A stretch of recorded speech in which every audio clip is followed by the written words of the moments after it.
ডাল লাউ রান্না করে যদি সেরা রাঁধুনি হতে চান তাহলে অবশ্যই আজকের ভিডিওটি শেষ পর্যন্ত দেখতে হবে। Welcome back to my channel Rupa's kitchen and lifestyle. আমরা অনেকেই অনেকভাবে ডাল লাউ রান্না করে থাকি।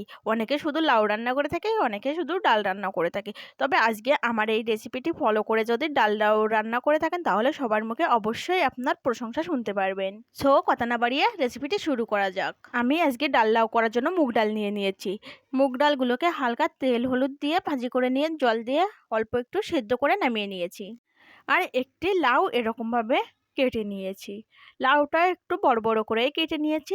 এখানে কয়েক টুকরো আদা ও কয়েকটা গোটা রসুন কোয়া বেটে নিয়েছি। ছোট ছোট দুইটা পেঁয়াজও বেটে নিয়েছি। এখন কড়াইয়ে অল্প পরিমাণ তেল দিয়েছি। তেলটা হালকা গরম হলেই ছোট ছোট 3টা তেজপাতা দিয়ে দিয়েছি।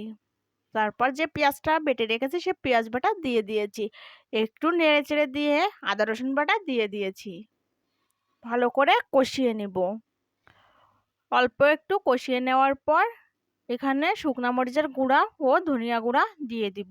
এখানে আমার মনে হয়েছে আরেকটু শুকনা মরিচের গুঁড়া দেওয়া উচিত, তাই আমি আরেকটু শুকনা মরিচের গুঁড়া দিয়েছি।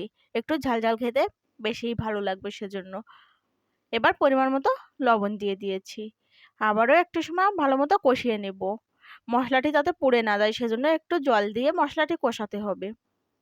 তারপর আগে থেকে সিদ্ধ করে রাখা ডালটা দিয়ে দেব। আবারও ভালো মতো কষিয়ে নেব। ডালটা দেওয়ার পর নিচে থেকে লেগে যাবে, সেজন্য অল্প একটু জল দিয়ে নেড়ে চেড়ে দিব। বেশি টাইম কষানো লাগবে না, কারণ মশলাটা ভালো মতো কষিয়ে নিয়েছি আগে থেকে। এবার আগে থেকে কেটে রাখা লাউটা দিয়ে দিব ও ভালো মতো কষিয়ে নিব। হালকা একটু জল দিয়ে লাউটা কষাতে হবে, তাহলে নিচে থেকে লেগে যাবে না। আর একটু সময় কষানোর পর লাউ থেকে অনেকটাই ঝোল ছেড়ে দিবে। লাউটা যখন কষাতে হবে তখন কিন্তু হলুদ দেওয়া যাবে না। লাউটা পুরোপুরি সেদ্ধ হয়ে গেলে তারপর হলুদ দিতে হবে। আমি একটু ঢাকা দিয়ে রেখে দেব। 5 মিনিট ঢাকা দিয়ে কষিয়ে নেব। তারপর ঢাকাটা সরিয়ে নেড়ে চেড়ে দিব। লাউটা 50% সেদ্ধ করা কমপ্লিট। মনে হয়েছে লবণটা কম রয়েছে, সেজন্য এ পর্যায়ে এসে আরেকটু লবণ দিয়ে দিয়েছি। আবারও নেড়ে চেড়ে দিব। লাউ থেকে যে ঝোলটা ছেড়েছে সে ঝোলটা যখনই শুকিয়ে যাবে ঠিক সে পর্যায়ে কাঁচা জিরা বাটা দিয়ে দিতে হবে। এখানে কিন্তু জিরা গুঁড়া দিলে হবে না, কাঁচা জিরা অবশ্যই অ্যাড করতে হবে, তাহলে টেস্টটা বেশি ভালো আসবে। জিরা বাটা দিয়ে 1 মিনিটের মতো কষিয়ে নিয়ে তারপর জল দিয়ে দিতে হবে। আর জলটা হালকা কুসুম গরম নিতে হবে।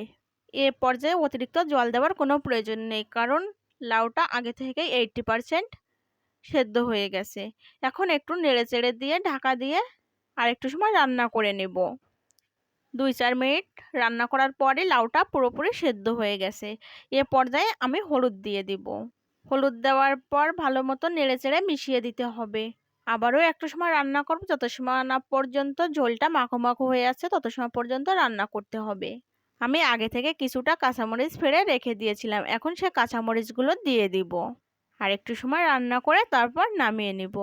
বাড়িতে যেদিন মাছ মাংস না থাকবে সেদিন লাউ ডালের এই রেসিপিটি করতে পারেন, তাহলে ছোট বড় সকলে আঙুল চেটে ফুটে খাবেন।